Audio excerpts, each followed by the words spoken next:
তো প্রিয় উচ্চ মাধ্যমিক ছাত্রছাত্রীরা, আর মাত্র মেরে কেটে 1.5 দিন হাতে সময় আছে, তারপরেই তোমাদের ইংরেজি পরীক্ষা। এই সময়টা যদি খুঁটিয়ে খুঁটিয়ে টেক্সটটা ভালো করে পড়া যায়, তাহলে ইংরেজিতেও কিন্তু খুব ভালো নাম্বার নিয়ে পাশ করা যায়। তো কালকে বাংলা পরীক্ষা দিয়ে এসে অনেকটা সময় পেয়েছো, এবং আজকে সকালটা তোমরা সময় পেয়েছো হাতে। আশা করব তোমাদের এর মধ্যে কমপ্লিট হয়ে গেছে 4টে প্রোজ, 4টে পোয়েট্রি, পুরোটা রিডিং দিয়ে ফেলেছো। আর যদি না দিয়ে থাকো তাহলে কিন্তু এক্ষুনি বই খাতা নিয়ে বসে যেতে হবে। অবশ্যই কিন্তু ড্রামাটা, একটাই ড্রামা আছে, ওটাকেও কিন্তু থরলি পড়তে হবে। যে নতুন নতুন শব্দগুলো আটকে যাচ্ছে, যেটার মানে ডিকশনারি দেখতে হচ্ছে, সেটাকে কিন্তু খাতায় নোট করে ফেলো, এবং সেইভাবেই কিন্তু এই রিভিশনটা দিতে হবে।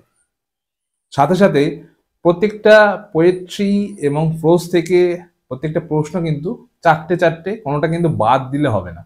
বাদ দেওয়ার এখানে কোনো জায়গা নেই। প্রত্যেকটাই 4টে পোয়েট্রি, 4টে প্রোজ কিন্তু তোমাদের কমপ্লিট করে ফেলতে হবে, এবং সঙ্গে ড্রামাটা। তারপরে আসছে তোমাদের এসিকিউ এবং এমসিকিউ এর প্রশ্নগুলো। এসিকিউ কিন্তু লিখে লিখে প্র্যাকটিস করতে হবে, সবসময় যেন মাথায় থাকে। মাত্র 8 নম্বরের থাকবে সেটা। তো অবশ্যই খুঁটিয়ে খুঁটিয়ে টেক্সটগুলো দেখতে হবে এবং প্র্যাকটিস করতে হবে এসিকিউগুলো ঘড়ি ধরে। এটা কমপ্লিট হয়ে গেলেই সন্ধ্যের মধ্যে তোমাদের কিন্তু গ্রামার নিয়ে বসতে হবে।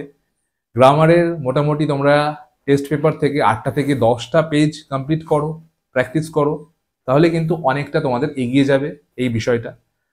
এবার আসছে কি স্যার? রাইটিং। রাইটিংটা অবশ্যই কিন্তু টেস্ট পেপার ফলো করো, ফলো করে প্র্যাকটিস করো, তাহলে কিন্তু রাইটিংয়ের ব্যাপারটা কিন্তু তোমাদের ক্লিয়ার হয়ে যাচ্ছে। এবং সাথে যদি গ্রামার বই থাকে, সেখান থেকেও কিন্তু প্র্যাকটিস সেটগুলো থেকে তোমরা প্র্যাকটিস করতে পারো। এগুলো কিন্তু অনেকটা তোমাকে হেল্প করে দেবে। এটা হয়ে গেল তোমাদের রাইটিংয়ের দিকটা। এবার আসছে আনসিন প্যাসেজগুলো।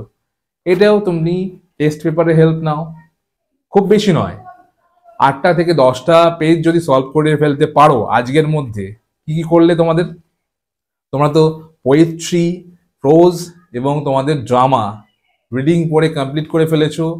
তোমাদের যে প্রশ্নগুলো মোটামুটি থাকে তোমাদের অনুশীলনীতে, সেইগুলো দেখেছো, এক্সাম্পলগুলো দেখেছো। তারপরে তোমাদের গ্রামার, গ্রামার তোমরা 10টা পেজ করে ফেলেছো, প্র্যাকটিস করে ফেলেছো। তোমরা এসিকিউ লিখে প্র্যাকটিস করেছো।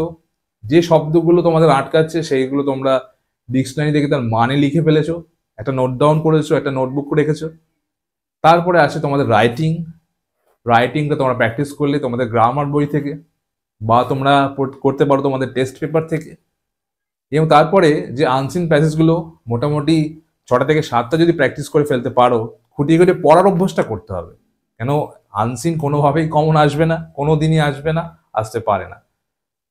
তো এখন তো আর নিউজ পেপার ফলো করা যাবে না।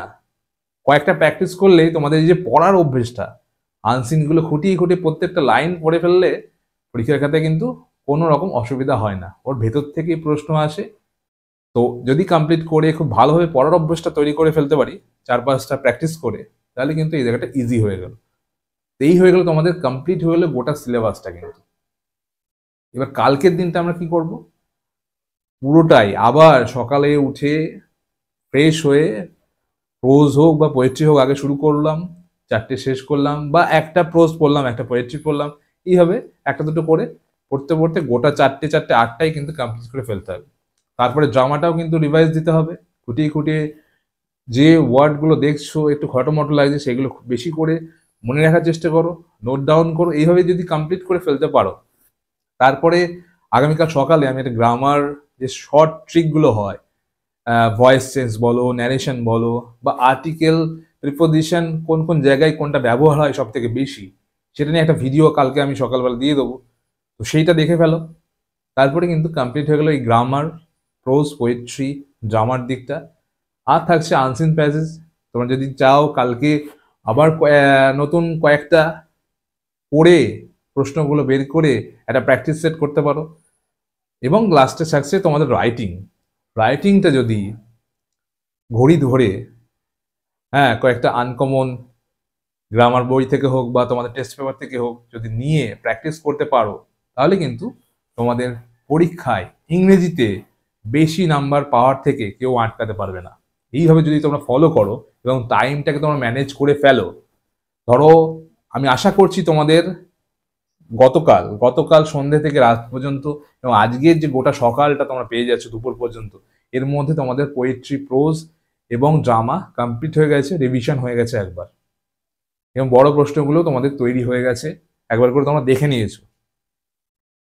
এবার শুরু করছো তোমাদের রাইটিং, আনসেন্স প্যাসেজ দেখে, এসে কিউ প্র্যাকটিস করো লিখে, এবং তোমাদের কি করতে হবে, গ্রামার 8টা থেকে 10টা পেজ করতে হবে।